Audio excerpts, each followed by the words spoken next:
రాష్ట్రంలో కురిసిన అకాల వర్షం రైతులకు తీరని నష్టం చేసింది. చేతికొచ్చిన పంటలు నీళ్లపాలయ్యాయి. పలు జిల్లాల్లో కల్లాలు, కొనుగోలు కేంద్రాల్లోనూ ధాన్యం తడిసి ముద్దయింది.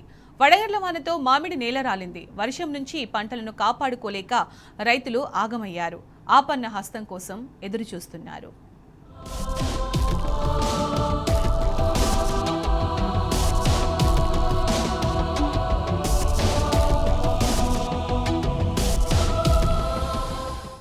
ఆరుగాలం శ్రమించిన అన్నదాతలకు అకాల వర్షం కన్నీళ్లు తెప్పించింది. రైతులను అకాల వర్షం కోలుకోలేని రీతిలో దెబ్బతీసింది. చేతికొచ్చిన పంటలన్నింటినీ నేలపాలు చేసింది. కల్లాల్లో ఆరబోసిన ధాన్యమంతా తడిసి ముద్దయ్యింది. దీంతో అన్నదాతలు దిక్కుతోచని స్థితిలో పడ్డారు. తడిసిన ధాన్యం కొనే నాదుడు లేక, ప్రభుత్వ సహాయం అందే పరిస్థితి లేక రైతులు తల్లడిల్లిపోతున్నారు.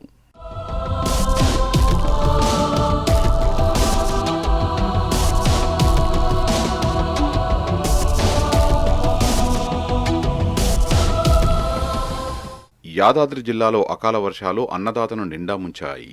చౌటుప్పల్ మార్కెట్ యార్డులో అకాల వర్షాలకు ధాన్యం నీటిలో కొట్టుకుపోయింది. అష్టకష్టాలు పడి పండించిన పంటను అమ్ముకుందామనుకున్న సమయంలో ఈ అకాల వర్షాలు రైతులను తీవ్రంగా నష్టపరుస్తున్నాయి. ఐకేపీ, పీఏసీఎస్ సెంటర్లు, మార్కెట్ యార్డులో ఆరబోసిన ధాన్యం కుప్పలపై కప్పిన పట్టాలు బలమైన గాలులకు ఎగిరిపోయాయి. దీంతో ధాన్యం పూర్తిగా తడిసిపోయింది. పండించిన పంట కళ్ల ముందే తడిసిపోతుంటే రైతులు తల్లడిల్లిపోయారు. ప్రభుత్వం వెంటనే స్పందించి నష్టపోయిన రైతుల్ని ఆదుకోవాలని అన్నదాతలు కోరుతున్నారు. తడిసిన ధాన్యాన్ని కొనాలని విజ్ఞప్తి చేస్తున్నారు. ఈ ఒడ్ల పరిస్థితి ఏంది, మా కర్మ ఏంది, కనీసం ఇప్పటిదాకా పారతలేదు, చేనులు పారతలేవు అని చెప్పి పోసుకున్న బాధ. ఇప్పుడు నీళ్లు వర్షాలు పడి గవర్నమెంట్ కొరక కనీసం మ్యాచర్ తీసిరట, మ్యాచర్ తీసినవి కూడా దోకక కనీసం ఇబ్బంది పెడుతుండ్రి. మాకు ఇప్పుడు ఎట్లా మా పరిస్థితి ఏంది, గవర్నమెంట్ ఇప్పుడు మరి దోకాలు తడిచినో దోచి మమ్మల్ని ఆదుకోవాలనేది మేము కోరుతున్నాం. మరి మమ్మల్ని ఎట్లా చేస్తుందో గవర్నమెంట్ మాకు సాయం చేయాలనేది కోరుకుంటున్నాం.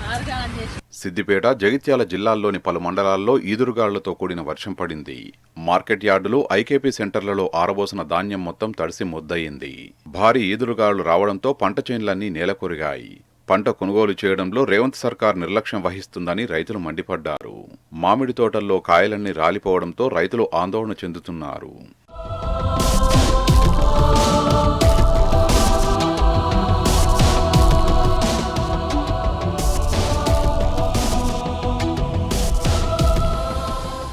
సిద్దిపేట జిల్లా దుబ్బాక నియోజకవర్గంలో రైతులను అకాల వర్షం ఆగం చేసింది.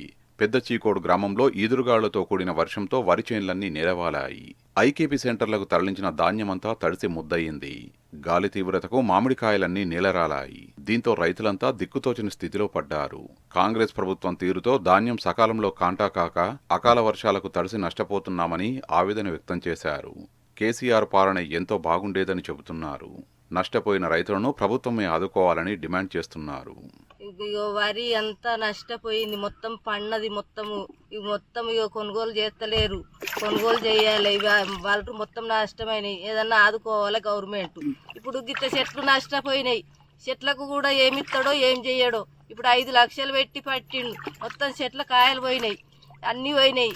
అవి ఏమన్నా మాకు ఏమన్నా ఫలితం ఇస్తాడా, గవర్నమెంట్ ఏమన్నా ఆదుకుంటాడా, ఆదుకోవడా? వాళ్ళు ఇట్లా పోయినాయి, అన్ని నష్టపోయినాయి వాళ్ళన్నీ. ఇక కాంగ్రెస్ ప్రభుత్వం గిట్ల చేస్తుంది. ఇప్పుడు కేసీఆర్ ఉన్నప్పుడు మంచిగా చేసిండు, ఇప్పుడు కాంగ్రెస్ ఇట్లా మంచిగా చేస్తలేడు. ఒక 2-3 తోటలు మొత్తం ఆశ లేకుండా రాలిపోయినాయి. 5-6 లక్షల లుక్సాన్ అయిపోయింది. ఈ రేవంత్ రెడ్డి మరి ఏం చేస్తాడో, ఈ మామిడి తోటలో పట్టిన వల్ల అది ఏమవుతుందో జర కరుణించి మమ్మల్ని కాపాడాలని మనవి చేస్తున్నాం. కామారెడ్డి జిల్లాలో అకాల వర్షం రైతులను ఆగం చేసింది. చేతికొస్తుందనుకున్న పంట అకాల వర్షంతో నేలపాలైంది. వడగళ్ల వానతో కల్లాల్లో వడ్లన్నీ నీళ్లలో కొట్టుకుపోయాయి. ఏం చేయలేని నిస్సహాయ స్థితిలో రైతన్న ఉండిపోయాడు. పంట చేతికొచ్చే సమయంలో వానదేవుడు రైతుకి తీవ్ర నష్టాన్ని మిగిల్చాడు. కొనుగోలు కేంద్రాల్లో నత్తనడకన కొనుగోలు సాగుతుండడంతో ధాన్యం నీళ్లపాలవుతోంది.